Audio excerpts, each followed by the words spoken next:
Hey guys, welcome to Sopi Studio Umbiamas, conectando Aruba com o mundo via vídeo podcasting. Conectar conosco, compartilhar ideias e histórias para nos inspirar e para nos abrir. Sopi Studio é plataforma de podcast na Aruba. Follow-nos no Facebook, subscribe no YouTube ou na plataforma de podcast preferido. Escute o podcast preferido que hora e onde está. Sopi Studio, powered by Credits, botou ideia? Credits educava e prepara a abo para vir um empresário exitoso. De business plan, guia personal e préstamo para negócio até com 100 mil florim. Vira para mês donho com Credits. Sopi, passa na Sopi para o sop, salada, wrap ou flatbread e mais fresco. Com 7 localidades rond Aruba, nós está cerca de Ibo. Sopi. Swing Masters, organizando events, conferences of weddings, Mr. de luz, sound, staging, DJ, trussing of flat screen, Swing Masters está claro para ser boa fiesta éxito. Swing Masters. E agora, Sopi Studio é plataforma de podcast de Aruba, está apresentar. Sincerely Carolina is powered by Lindy Boutique, Proframe, Gelatissimo, Neutrogena, and Purina. Hi! Bonsimang, bonsimang! Welcome to Sincerely Carolina. I am your host. My name is Carolina. Duh. I am happy to have a live episode after a while, so I get to interact with you guys who are on the comment section. Unless you don't want to interact, then that's also fine.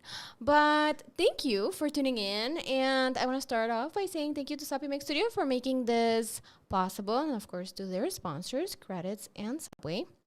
And Swing Masters, of course, for making our studio so awesome. But I also want to say thank you to my awesome sponsors. So Lindy Boutique, Proframe, Neutrogena, Purina, and Gelatissimo. Thank you so much. And they make sure that we always have fun giveaways. So tune in. Make sure that you participate on the Learn and Win Wednesdays. Always a quiz. And you don't get to participate because you're a guest today. But but the quizzes are fun because then we also see if people learn something. And if not, then they'll tune in and see what they can learn from this episode. So without further ado, I will go over to my guest. We will be talking about traveling. And I'm excited to talk about this because I feel like we're at a point where it's not politically incorrect to talk about traveling anymore. I don't think it ever was, but you know, whatever. But I think that we're all getting excited that we have some sense of normalcy within this pandemic period. Although it's not the, old times travel type, but still we know how it goes and we know what to expect a little bit more. So hopefully we can start planning and preparing for a year of travels. Hello, everyone. Hello. Hi. All right, so I'm going to start with you, Sanju. Can you introduce yourself and tell us why you're here today? What do you do? And then I'll go over to some questions. For sure. I'm Sanju Luidens. I am the CMO, the Chief Marketing Officer at the Aruba Tourism Authority. And I'm here because we're talking about travel. And what better than to talk about travel? I love that. I love it in my personal life, and I love it as my career. Yes, indeed. And I feel like the Aruban Tourism Authority has done a very good job at creating the Aruba product in a way that is so interactive on social media. And I always get this from friends who haven't even visited Aruba yet, and they like following the page and just how we promote our country as a product. So that's very interesting. Thank you. Thank you. Yes, we can definitely talk about that, about the branding of Aruba, and also during the pre, the during, and now coming out of the pandemic. Yes, well, I am very interested to hear about that. So we also have Joanne. Hi, Joanne. Hi, Carolina. Thank you for the invitation. Joanne Arends, Air Service Development Manager at the Aruba Airport. And I'm also happy to be here and to be able to share more from the airport and from the traveling, but making sure that we are ready to start a new era or the new post-traveling, as they called it. Yes. We're ready.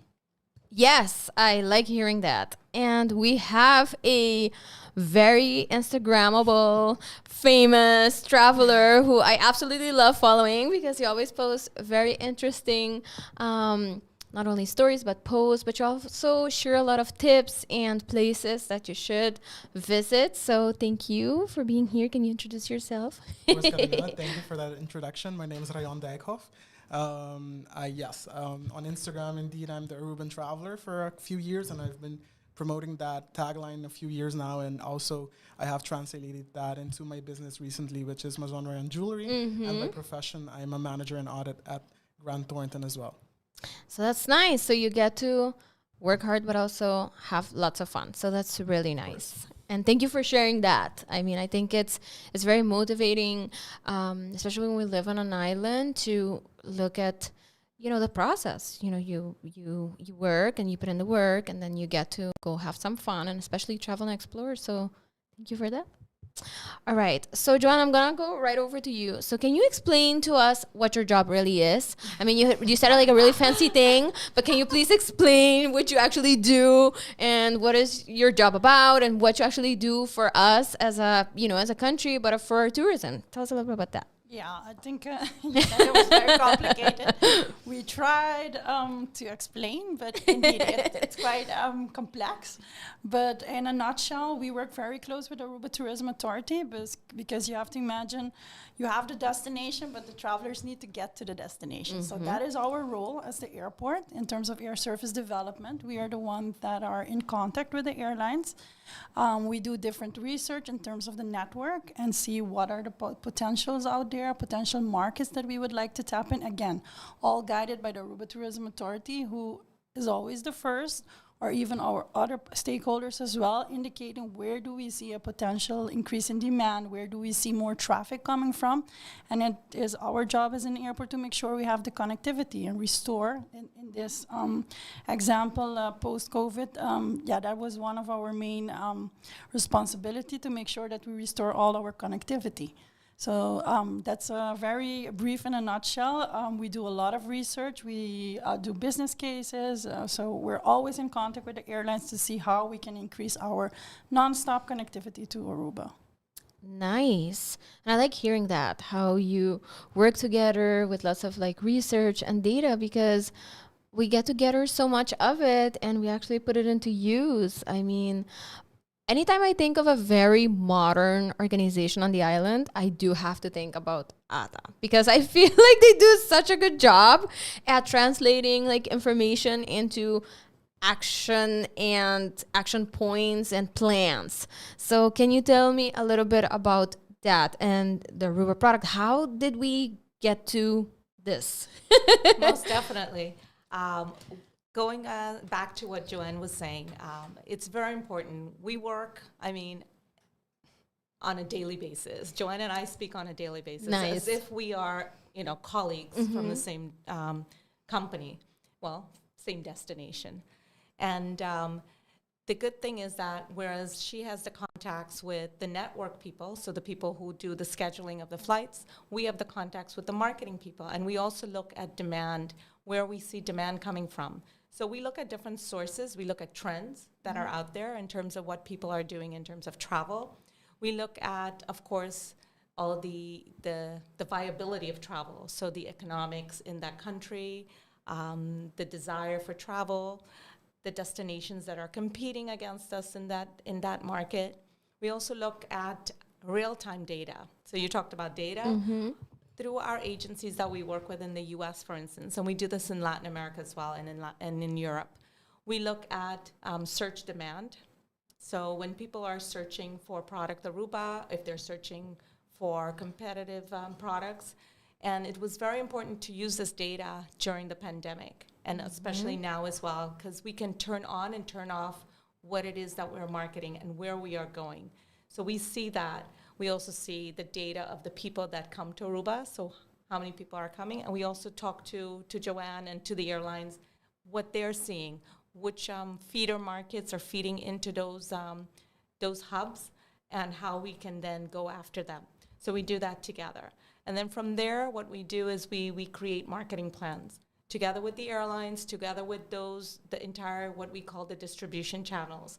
So tour operators that are those who are selling the destination, for instance, like the Expedias, the Booking.coms, and then you've got some that are not online necessarily, but are more traditional.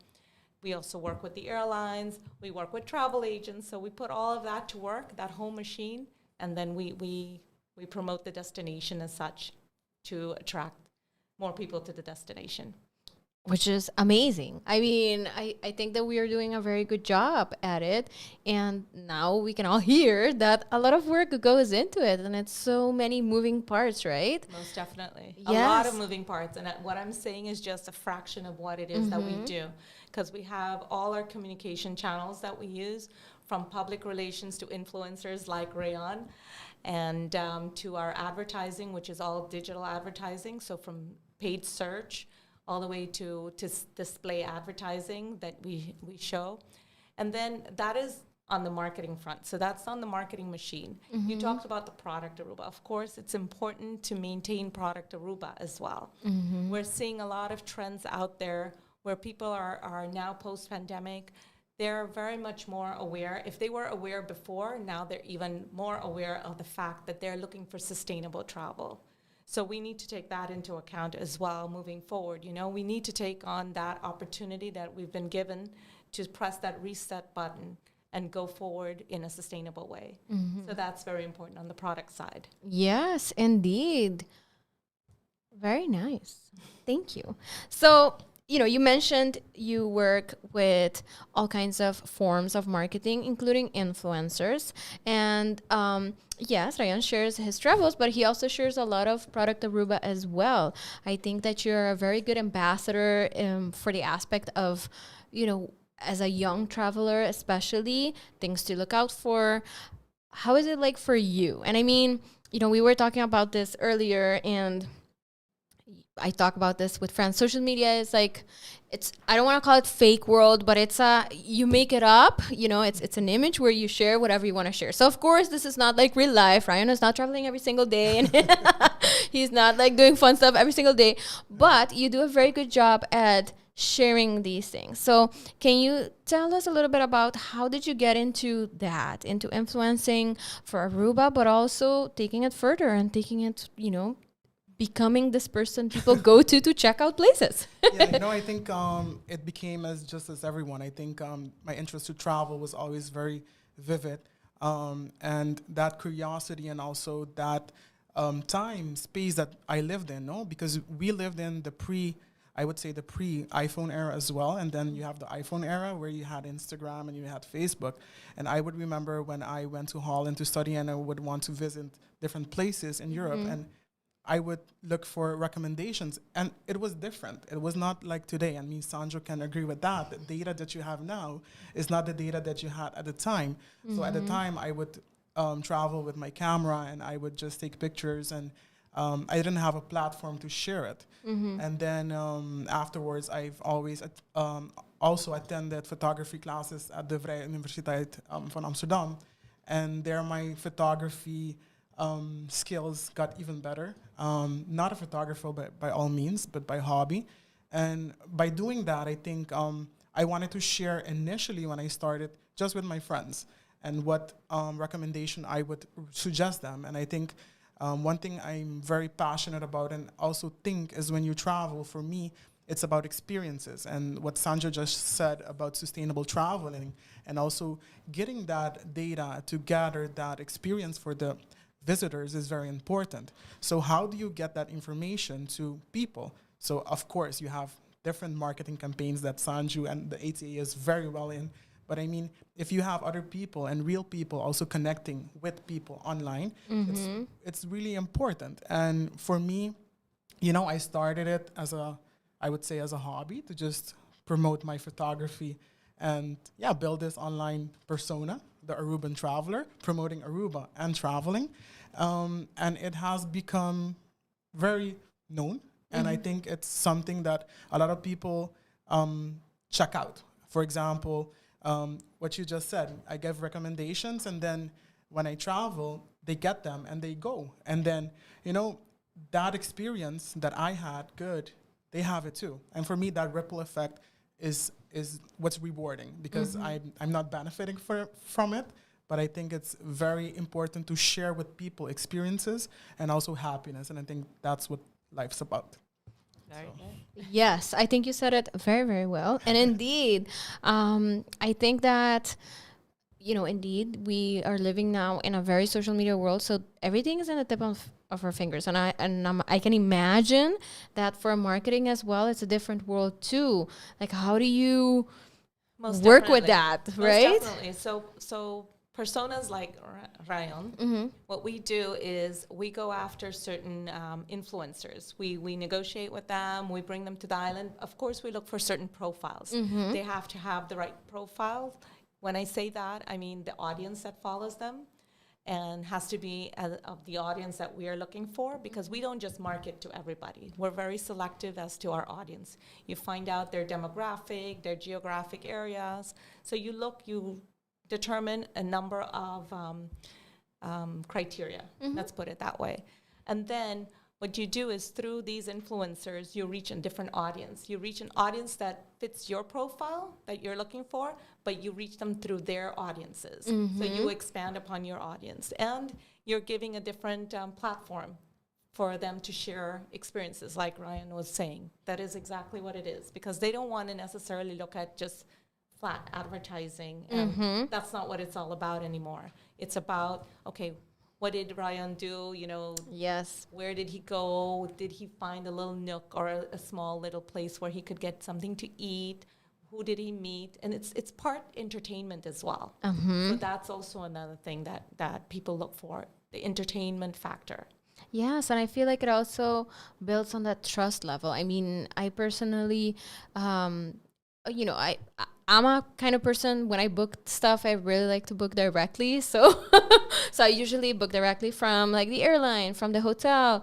And then usually what I do is, once I have like my skeleton, then I go for specific things. What are things that I really want to focus on? So if I want to focus on food, I'll go on like foodie websites, and then, they'll tag people. And once you go into specific profiles, you'll have people you click with, right? Or people you don't. And it's really nice. And I have realized that I have followed recommendations from people that I felt, came over genuine, or that I connected because of their content. So they seemed like they would like things I like, and, look out for things I would look out. And I feel like that is, for me, so much more efficient than if I would just like, does it have 5 stars on Yelp, for example, right? So I have noticed that too, that Aruba has also been working with influencers, and I'll hear people sometimes, like my friends who live abroad, will be like, oh, I follow this person, and I mean, I have no idea who they are, but somehow that made them feel like, oh, they went to this really cool place. And I really feel like, as to before, maybe they felt like Aruba was a destination for maybe older people, or, so I think we're doing pretty good. And how is it like when you reach out? Because I've also had that. I'll have people that when I say like, oh, we're from Aruba, and then they're like, what, where, huh? Where's that? And what do you guys do? And, when you start saying like what our population is, and they're like, so it's a country, huh? And so we have to also work really hard at promoting ourselves as a very, a place to go.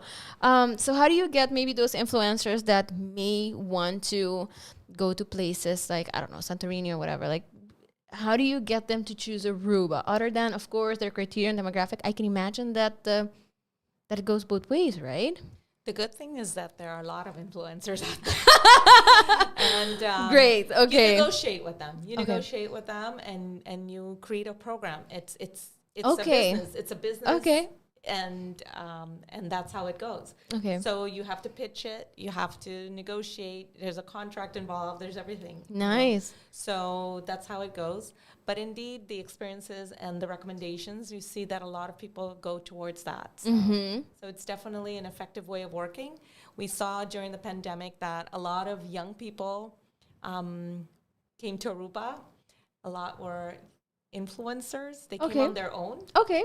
And so we reached out when we saw them posting. What we do is we reach out to them And what you do then is like, you offer them maybe a dinner or something, and then they post about their travels to Aruba. And you see that happening more and more, that not only do we reach out, we also know that our partners in the industry, like hotels and activities, they also bring in influencers. So, and then you have others that come on their own. So it's not only the ATA, however, we work in a concerted effort together. Yes, awesome.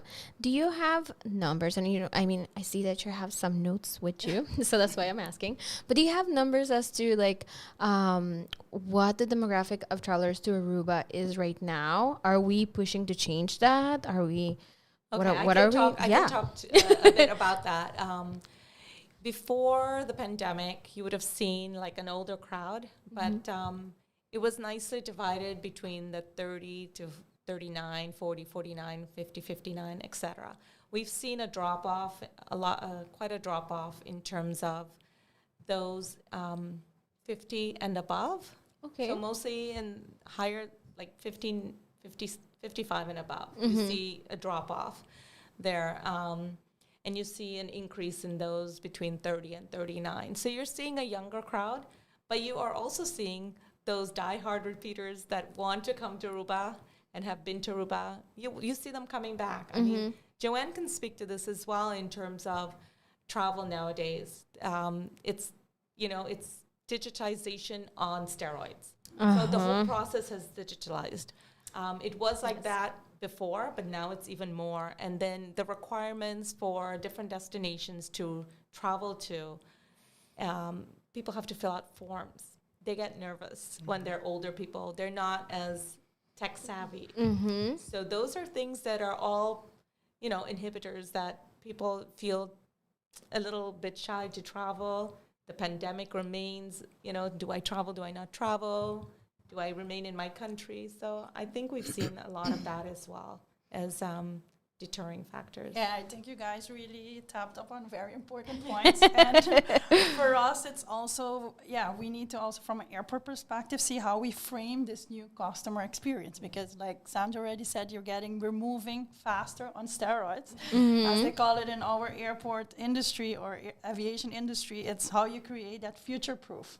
So we're really moving into that particular area to see how we can use the digitalization and also IT, high tech and everything to have contactless and more touchless experience. So that is also going to decrease the waiting time. So travelers wants to be on the other side as quickly as possible. And we're also seeing that it's not the airport only managing and changing their whole process, but you see also airlines adapting to that.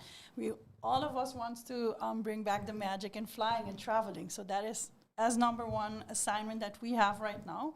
We're looking into this. But it's important, but it's going to take time. It's not something that's going to happen very quickly.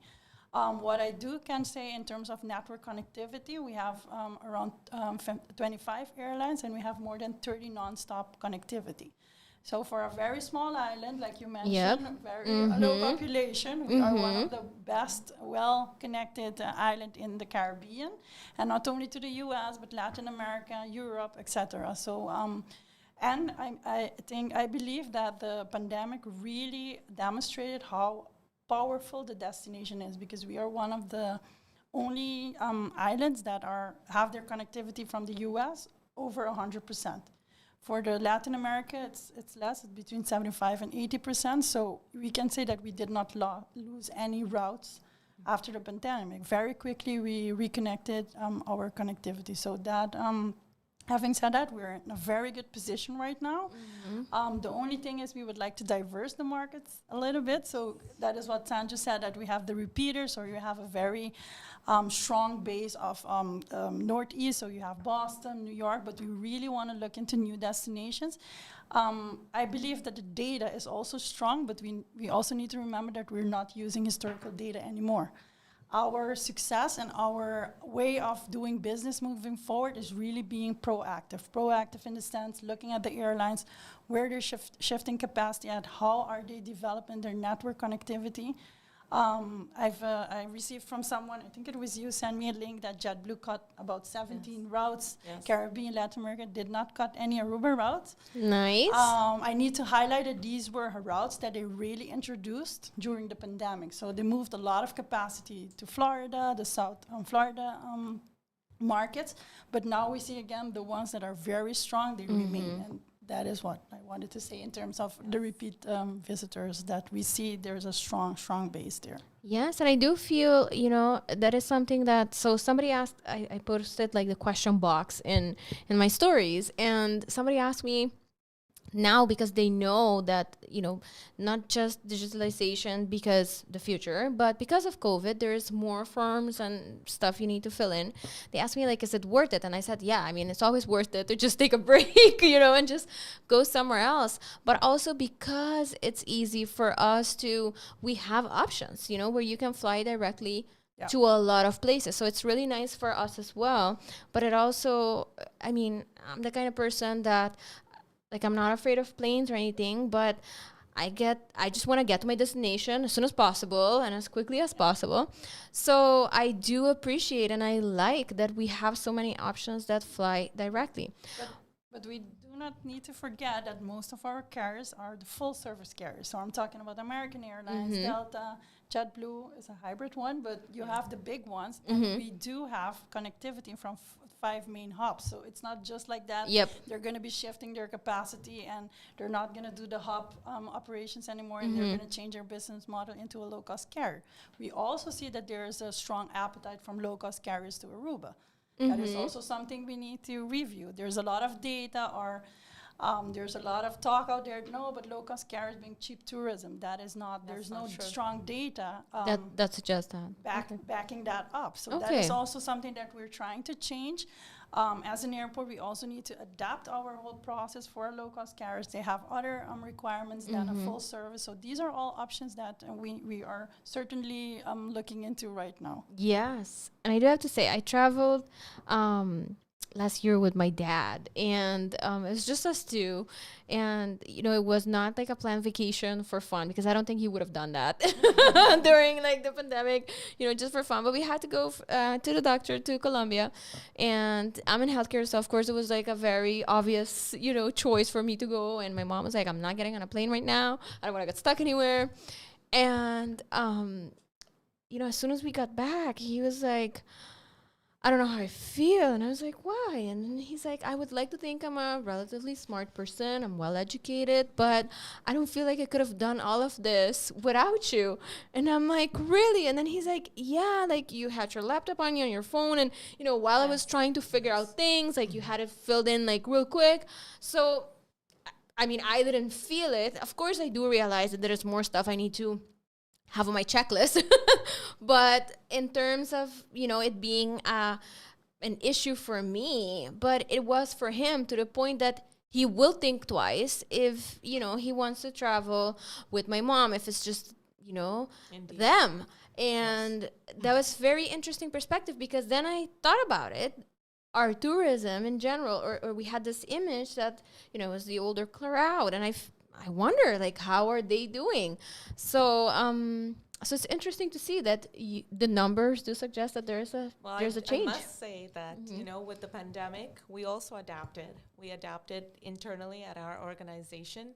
And part of our team has been, since the beginning, has been assisting throughout with the needs. So we have support group. And so when we get emails, calls of people, I don't know how to fill in the form, so our people walk them through it.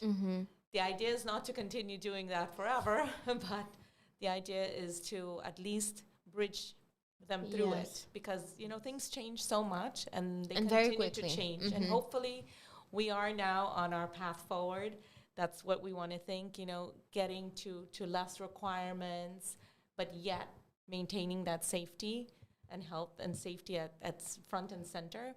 But at the same time, whatever we can, let go of, hopefully we can let go of that and move forward. So and hopefully then and everyone will start getting used to the fact that they need to fill in certain forms. I don't think those will go away. Anything that has been digitized, I think that will continue. It may just continue to evolve, but it'll be there. Yes, and I do feel like the airlines have been really good at assisting people as well. Yes. So I did notice that I traveled with a pet. So, it's so funny. My friend is like, I'm going to ask you for a favor. Can you take a dog for a friend of ours? And I was like, yeah, sure. And then I went home, and my husband did not travel like at all during the pandemic. And I was like, oh, and we're traveling with a pet. And he's like, what? He's like, it's stressful as is now, and now you want to take a pet. And I'm like, yeah, well, I didn't think about it like that, but we're taking the pet. And I had to, it was so nice, because they noticed we had a pet, so we have to fill in extra stuff. But they were, just checking in. It's like, oh, did you already fill in the forms? Come and we'll help you. And it was so nice. And of course, because we had a little puppy, we were very high on dopamine, and it was really nice, and we were not stressed out at all. But it was a very good puppy. I do have to say that. I have traveled with many dogs, but this was a very good puppy. But we were surprised that the airlines themselves and the people working at the airport were so kind and nice to make sure that if you are not figuring it out by yourself, or if you're having some struggles, that we are assisting. And I think that has continues to be a big part of our product, that we are very helpful as people and as a country. And that is not something I see in a lot of airports. But in Aruba's airport, I do feel that it's still there. And yes, to chime in what you're saying, Carolina, I think I've traveled, I think when the borders were recently opened, and as well right before they closed actually for 2 months, and then recently too. And one of the things that I think is really important, I mean, the figures already show it, that demographic is changing, but we know that our repeat guests are families and their kids, and so we're gonna keep having them. And you would say the children, the grandchildren will keep helping everyone filling in those forms, because that's the struggle. But I think because this episode is about traveling, and what I think is very important as a traveler is 3 things. Be prepared, because a lot of times when I just recently flew back to Aruba, and I was in the line, and a lot of people just go to the check-in counter, but not even preparing what they should. And I think that's really careless. I know you're on vacation, but you know the situation globally right now, so be prepared. So a lot of people may have the tendency, oh no, when I get to the airport, I'll fix it. No, just think about all the travelers. You're taking them more time to get to their destination, maybe, so be kind to one another, and also be respectful of time of people. In that sense, be prepared. Do your research of the destination you're going to. What do you need to have ready? These are simple steps for people like, me and you that travel often, or you as well. Maybe it's something we do normally. Yes. But for some people, they just leave it for the last minute, and I think that's very disrespectful. So I would say in my case, that's the number one recommendation in the pandemic traveling is be prepared. As well, know your destination. Also know the activities you're going to do. I mean, if you know that you are at high risk, don't go into activities that you're going to be an agglomeration of people, and also go outside. There's a lot of beautiful activities in nature you can travel to, or stuff like that. So be very conscious what you're doing if you're in the risk group. I do think, though, that as travelers, we should continue to live. I know we are in a pandemic, and financially, globally, it is very challenging, but I do think that we have to resume our lives and continue to really enjoy life, Of course, being respectful, what I said, to everyone's time, and also the activities you do. But other than that, I think that's what I, as a traveler, have experienced, people being unprepared.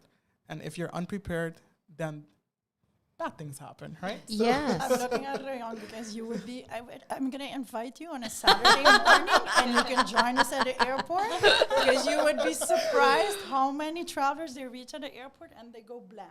I know. Okay, You could be an ambassador for the yeah, because Oh my they're gosh, yes. traveling, they don't know anything. They don't even recognize the boards. That's why we have a bunch of ambassadors at the airport trying to guide you. But I can totally agree with you that you need to be prepared, that you have your documents filled out, you have your passport on hand. Sometimes they come at a check-in belly, then they're searching for their passports.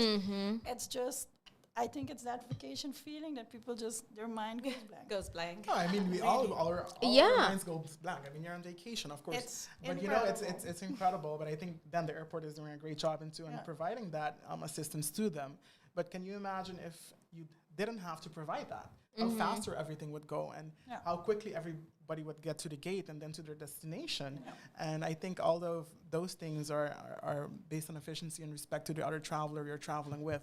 So great job of providing assistance. But I think, educating people that are listening on being prepared is really important, to be respectful of other people's times. Totally. Yeah. Yes, and I also think it has to do with our culture a little bit too. I mean, we are relatively obedient. I mean, in our culture, so we follow rules very well compared to other cultures, and that's something that you see when we go abroad. We behave relatively well as well. I have to say, I didn't go to Florida during the pandemic, and then I went, and I felt like I stepped into a time machine. And then you have to make those decisions, right? I mean, okay, so who do I want to be in this position? And then you start thinking, if something goes bad, am I prepared? Like, you have to be able to measure those consequences. And I think that that is indeed a good tip, and that is something that, I mean, again, I am an over preparer. Like, I prepare on, like, so much. One but question: did you get insurance when you traveled? Yes, Yeah. always, Very good. always. That's another I good am tip, right? To get your insurance for your healthcare. You never know what can happen. So. Exactly, and that is something a lot of people don't do. But my parents were very strict about that growing up when we were traveling a lot, and they lived in so many countries too, and they lived in the U.S. before here, so they are very intense about insurance, period. So, but that is something that we as Arubans, I have noticed, take for granted a lot, that because we have a social healthcare insurance, we think that we can go anywhere and we're going to be treated fine, but that's not how it works. You do not want to end up in the U.S. No. without your insurance. No, Exactly. you do not. Like, I have ended up in the hospital with very great insurance and still saw the bill and be like, okay, okay, I'm a student. Let's see if we can work something out. But yeah, and those are things that, especially now, I do have to say that I always trusted my dad. I'm like, oh yeah, so are we getting travel insurance? And he would do the annual for us all. And then I got married, so I had to do my own stuff. So then my dad is like, make sure your travel insurance covers COVID. And I'm like, right. I didn't think about that, or I didn't think that I had to look out for these little things. So I do hope, silver lining into everything, that traveling now, even that we are moving away from the intensity of the pandemic, that we have learned to be more aware of things, to, if something happens. I mean, we just saw that a bunch of flights were canceled, right, to Aruba because of a snowstorm. So it has nothing to do with COVID, but hopefully we became so much more aware that you do think of these situations, and what do you do then? So thank you for that. So what would you say to somebody who would ask you, was it worth it traveling during the pandemic? And now, I mean, even if it's a little bit more stressful, what would you tell them besides being prepared? Of course. I mean, what I just said at the beginning as well, I think if it's something you're passionate about and you enjoy, and you have the means to do it, do your research well, but enjoy life. If it's something you want to do. I mean, we're attracting people to Aruba, right? So why don't we travel as well? And by being an Aruban and being an ambassador for Aruba, it's not only me, it's all of us. So by that I mean everybody that's out there that you're traveling. I mean, I can share an experience. I was in Portugal, and I was in Algarve, a very small town, and I end up in a very small restaurant in Algarve. And I went to you could compare it to a churrascaria here in Aruba. And then I walk in with 3 friends of mine, and we were speaking papiamento. Of course, they speak Portuguese. So the lady was like, oh my God, that sounds familiar, but where are you from? But then, the food was delicious, by the way. And then we were talking, and then she's like, oh my God, you are from Aruba. I've never had someone from Aruba. And then she told me, you know what? I used to dance at the hotels in my 20s in Aruba. What? And then she told me how her view of Aruba was, right? So she's a lot older than me. And she told me, no, when I was there was only the Caribbean hotel, palm trees and whites. And how is Aruba now? But you know, the love for Aruba transmitted through the decades with that lady. And for me, that's really important of being an ambassador to our island. And everyone that goes out there, it doesn't matter if you're promoting it on social media or in a restaurant with someone you meet. Be an ambassador for your island with your manners, with how are you traveling, and be respectful in all your communications. Because by doing that, you're doing our island justice. You're doing our people justice. And I think by all of those factors, including all the marketing campaigns and Joanne's fabulous routes that she plans, we get the people to Aruba, you know? Yes. And I think that story of Portugal really resonates with me, because I would never in a million years would think that in a small churrascaria in Algarve, Portugal, I would meet a lady that in her 20s would have danced at Caribbean Hotel in Aruba. And I was, you know, so there you see the power of Aruba, the power of the destination, as Joanne said, and we're one of the Caribbean islands that kept our routes, right? I'm sure it was not easy, but I'm sure the product has its weight. And by having its weight, we can continue. But I think it's not only the job of Sanju or Ata or Joanne, it's the job of all of us whenever we're on social media or out there to represent our countries beautifully and respectfully. And I think that's the key recipe to keep developing Aruba and keep attracting the right people to come to Aruba. Exactly. And I think is amazing here, right? So we want to keep that and keep working on our safety, because safety is very important for a visitor. And I do have to say that is such a nice thing that you said, maintaining that, because the way that we behave abroad as well also makes people think about who we are when they come here. I mean, if you are the first Aruban they meet and the only Aruban, you're going to be it for them, right? Although we are like a very big cultural melting pot, you will still be their first experience, which will say something. And I do have to say that I have been always, you know, positively surprised, or not surprised, but, you know, always happy with when I meet somebody who has met, like, maybe just one other person from Aruba. It has been a positive thing, right? Yeah, and it is very rare, and I do get sometimes will they say like something, you know, a little ridiculous, and I'm like, okay, how am I going to respond to this? Because you have to respond to it in a way that hopefully kind of shifts that. But I think that is a very good way of putting it, that no matter where we go, we are brand ambassadors, like no matter what. And I feel like we have that because we are such a small country. It weighs so much more than when you have somebody from a, you know, huge country with millions of people, because it's just 100-something thousand people. So so how you behave will tell. So Joanne, what can we expect for travel routes to Aruba? Are we seeing changes? Are we seeing interesting things coming up? Anything you can share? I think what Ryon mentioned really caught my attention is the fact that he said we need to live now and make sure you explore as much as possible. And just from a local perspective, I mean, I just mentioned it, we have 25 airlines, we have 30 non-stop routes. There's more to only Orlando, people. Yes. I mean, there's so much non-stop connectivity. I mean, go visit Chicago, do a Washington for a weekend, 4 days. Yes. There's so much connectivity out there and so much flights and so much destination we can look into. And for me, that is, I mean, they take advantage of that. Yes. In terms of route expanding, network expansion, there's not a lot of new routes that we're looking into. There's a lot of business case, interesting ones. I forgot to mention that not only the data, what we see, but also, again, the airline, we're in very close contact with the airlines. We see that they're moving a lot of capacity, for example, into Texas. So Texas is also one that we're looking into. You're seeing a lot of high-tech companies moving to Austin. So these are different business cases that we're looking into. I do need to add that we all know that on Saturday, our airport is maxed out. So that is definitely a challenge that we're confronting right now. Again, we have a lot of connectivity out of Boston, out of the New York area. We have a lot of flights from Charlotte.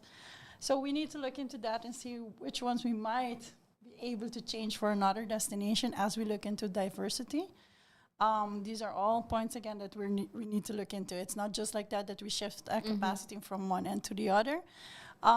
In terms of Latin America, we're seeing still, we would like to have more flights out of Colombia, more flights out of other markets in Colombia. Medellin has been one of the ones really trending. There's a lot of spike interest from the airlines to travel to do the Medellin-Aruba route. For us still, it's a good route, but we do not believe there's enough demand still from that particular city. I would love to see more connectivity nonstop from Cali, nonstop from Bucaramanga, for example. You just mentioned the medical part. I was also in December in Bucaramanga, and it's one of my priority routes right now to look into, because having experienced that on my own, to travel via Bogota with someone that needs advanced medical assistance, it's not the way to do traveling at this point. So would love to have a nonstop. It's about 1 hour and 20 minutes. So that is one we're looking into. In terms of Europe, always there's interesting routes for Europe. We have a couple of ones listed. Really can't talk about them yet. That's fine. But we have a list of routes that we're looking into, most definitely, always. Awesome. Yes. You know what's interesting as well? The fact that the airlines are much more flexible than they were before in terms of their scheduling. Okay. And they're looking for opportunities. Reason being also that business travel has not resumed compared to where it used to be. A lot of companies are still working via Zoom, doing remote working. So there's much less business travel than you had before. You also have the risk, right? You don't know, should you let your employees go, yes or no? What if they get sick? So companies are still on the wall on that one, on the edge. So I think that also influences where airlines are focusing, and they're focusing a lot on leisure. Another thing, while the airlines are more flexible in that sense, we also have to look at the fact that there are much more leisure destinations. So it's not only competing against the rest of the Caribbean, we're now competing against many more destinations that have popped up that never thought of leisure travel as something to position themselves as. So you've got different cities. So Joanne is saying, we've got so much connectivity. If you go and look at the amount of places just within the US, Latin America, and Europe that are now positioning themselves for leisure travelers, it's a lot. So I know they're not necessarily beach destinations, which is a great advantage we have, because throughout the pandemic, beach destination was trending tops. Outdoor, as Ryon mentioned, was trending tops. So we had both. We had outdoor dining, we have the park, we have the beach, and why not, So beach did well. The Caribbean on the whole did very well last year in comparison, when you say relatively in comparison to 2019. So Aruba as a destination, we were able to recover about 72% of travel compared to 2019, and it was similar to the other Caribbean destinations as well. Some of the smaller ones didn't have connectivity, like Joanne would know that. But like the Puerto Ricos of the world, USVI, Dominican Republic, they had all the connectivity. They were able to bring it back. But I just wanted to go back to the fact that business travel is not back yet. And so airlines are looking for leisure, but at the same time, other destinations are also coming up. Yes. But their KPIs remain the same. It's yield or nothing. Exactly. And that's what we changed. need to maintain. Yeah. We need to maintain the yield. It has to remain a very viable business proposition. So that's important. Yeah, absolutely. Anything else that you would want to leave us with? I don't know. We could talk. Yes, I know we could. But I'm trying to keep track of the time. So what is something, Sanju, that from your work that you have seen that you would want people to know and leave us with, kind of?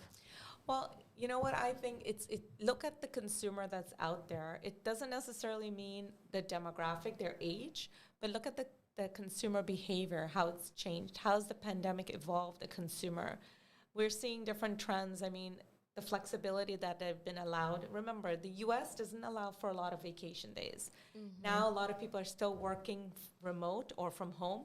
And when they work remote, they don't care where they're working from. They can come and work in Aruba. So we've seen a lot more people coming to work.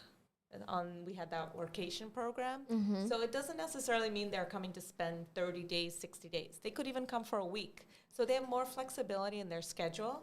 So I'm still watching this, and the jury's still out to see how the seasonality might change. Okay. I'm wondering if that's going to happen. You know, we always are like high season, low season, and those kind of seasons. And the fact that we have quite a consistent air schedule throughout the year now.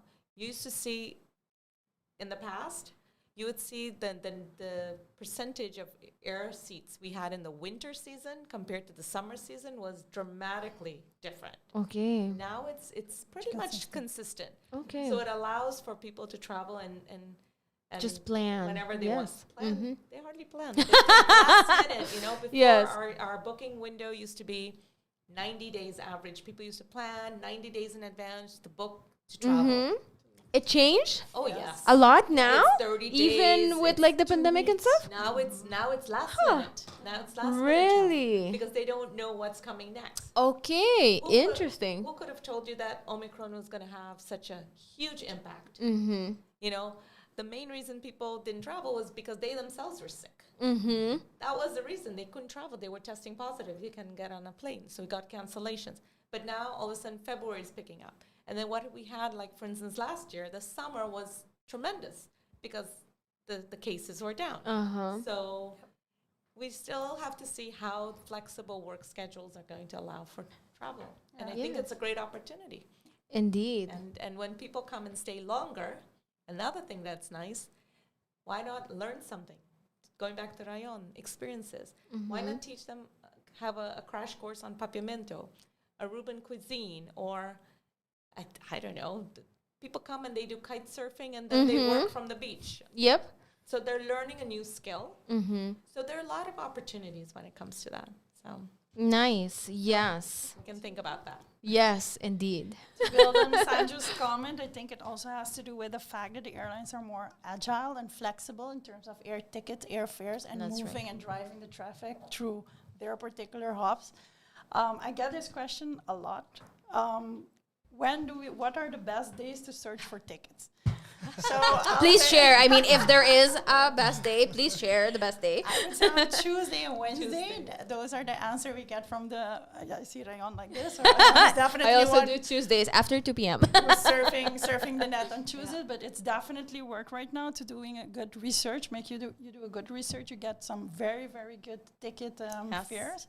So that might also have an influence on the seasonality. So that is also something we're trying to match and see if and when it has an influence or not. Because I think, in my personal opinion, once it's more stable, the market is more stable, they will stick to their current historical fares and make sure they're still yielding. So I would say take the opportunity now and book and travel. Yes, I agree. Ryan, anything you want to leave us with?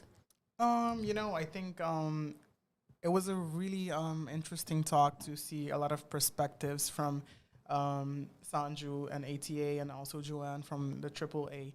And also just me, the regular person traveling. But I mean, in that sense, thank you for the invitation, firstly. And secondly, thank you for the good chat, ladies.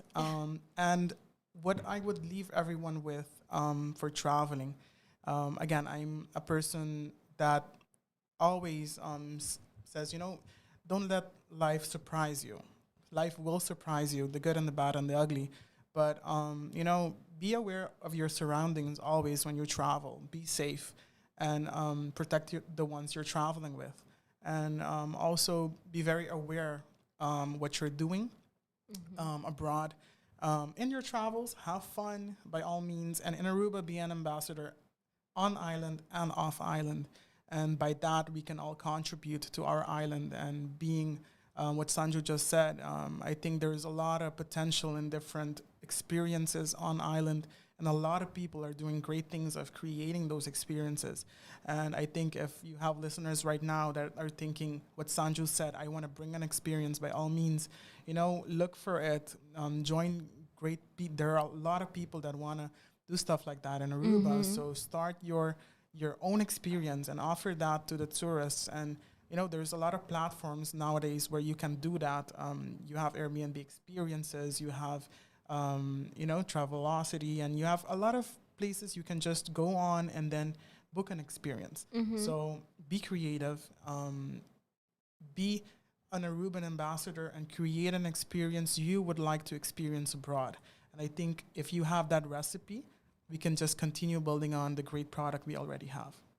I agree. Thank you so much. And for me, it was really important to talk about this, especially at the beginning of the year, because I think that people are feeling a little bit more comfortable with, traveling in general, but also spending a little bit more too. I mean, we are, I think, sitting at this table, we are very blessed, privileged, whatever word we want to use for it. So we have a lot of opportunities, but you have had a lot of people that take some time to plan that have been on the edge. I mean, it's for them, it's a lot of planning and then to not know what happens.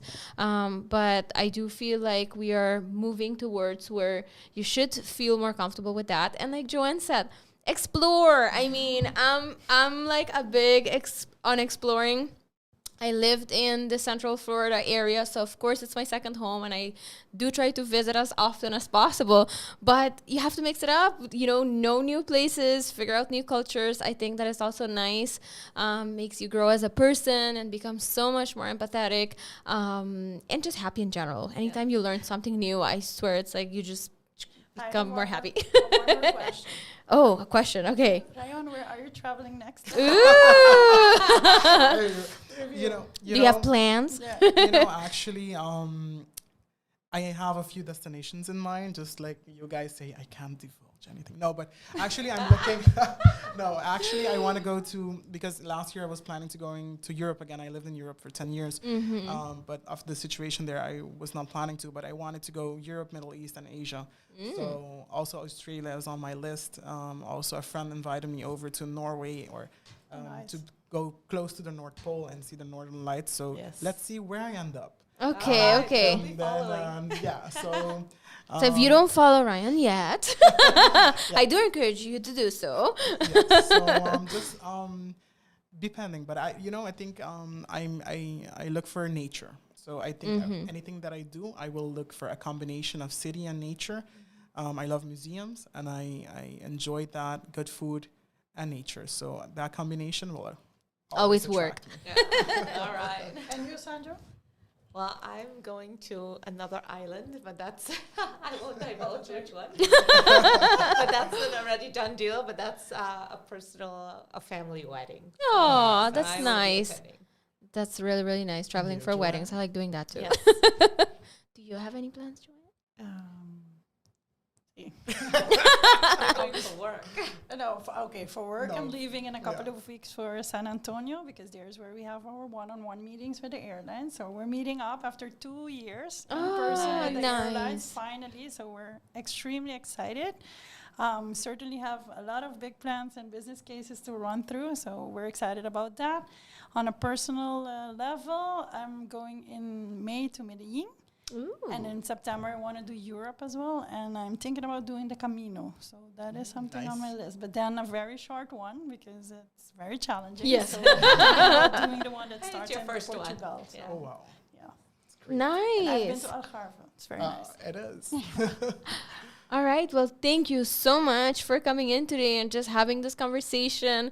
I hope that we were able to answer some questions people might have had regarding travels, how Aruba is standing travel-wise and tourism-wise, but also what it is like, right, for somebody like Ryon, the Aruban traveler, to just the planning and what to think about. I think that was really nice of you to share. I do have a comment here from Jordan, and he says, shout out to Sanju and Joanne for doing an awesome job in the tourism industry and leadership. Jordan. That's our colleague. Yes, okay.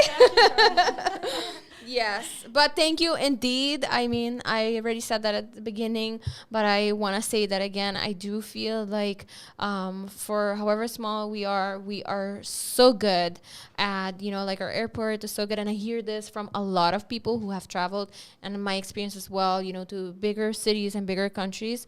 The experience here is really nice, and the options we have are really great. So thank you, Joanne, and to your team, but also to Sanju for doing the work, the research, and putting the puzzle pieces together and keeping up and just... We have an Yes. extremely dedicated team at the Aruba Tourism Authority. The entire team is just extremely dedicated, and they're super. I have to give a shout out to them. Yes. And not only here on island, but also in market.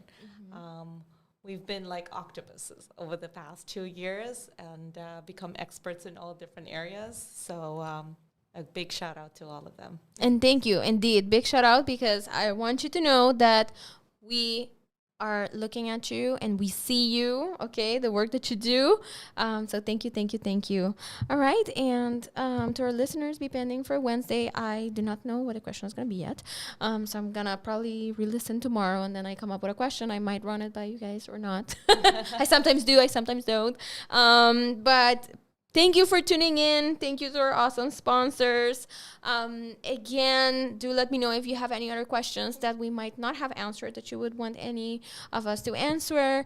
And to the awesome sponsors, thank you for allowing me to talk about whatever I want to talk about. Thank you. I like that so much. So to Lindy Boutique, to Proframe, Gelatissimo, Purina, and to Neutrogena, I appreciate you, and thank you for being part of Sincerely Carolina in this new year as well. Thank you, Sopi Mix Studio, for allowing us again to talk about whatever we want to talk about. And yes, I will see you again next week, and we will be talking about the toxic work situation again, but further with tips on how to handle that, because I know y'all love that topic. So we will be talking about that again, okay? So stay tuned, and I will see you again next week. Bye! Sincerely Carolina is powered by Lindy Boutique, Proframe, Gelatissimo, Neutrogena, and